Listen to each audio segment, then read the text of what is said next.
কারিকুলামে দক্ষতা ভিত্তিক ও কর্মমুখী শিক্ষা যুক্ত করতে 12,000 শিক্ষকের প্রশিক্ষণ দিতে যাচ্ছে জাতীয় বিশ্ববিদ্যালয়।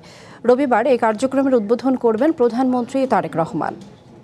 শুক্রবার এক সংবাদ সম্মেলনে জাতীয় বিশ্ববিদ্যালয়ের উপাচার্য ডক্টর এএসএম আমানুল্লাহ এই তথ্য জানান। বলেন, কর্মসংস্থান ও শিক্ষার সংযোগ বাড়াতে নানামুখী পরিকল্পনা হাতে নিয়েছে প্রশাসন।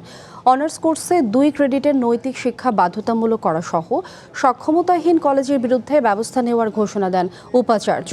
এছাড়া পরিবেশ সুরক্ষায় বিশ্ববিদ্যালয়ের 40 লাখ শিক্ষার্থীর জন্য 1 স্টুডেন্ট 1 ট্রি কর্মসূচির নির্দেশনা দেওয়া হয়।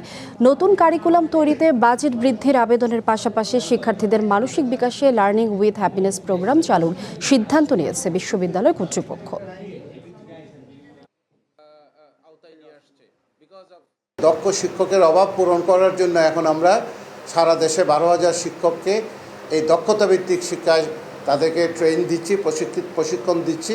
এই 12,000 শিক্ষক আমাদের যে আইসিটি কোর্সটা আমরা জাতীয় বিশ্ববিদ্যালয়ের কারিকুলামে ম্যান্ডেটরি করে দিয়েছি গত শিক্ষাবর্ষ থেকে, সেখানে তারা সারা দেশে ছেলেমেয়েদেরকে পড়াবেন। 2028 সালে আমরা এটাকে 40% এবং at the end of the 2030 সালের শেষের দিকে আমরা ইন্ডাস্ট্রি একাডেমিয়া লিঙ্কেজটা 50-60% নিয়ে যেতে চাই।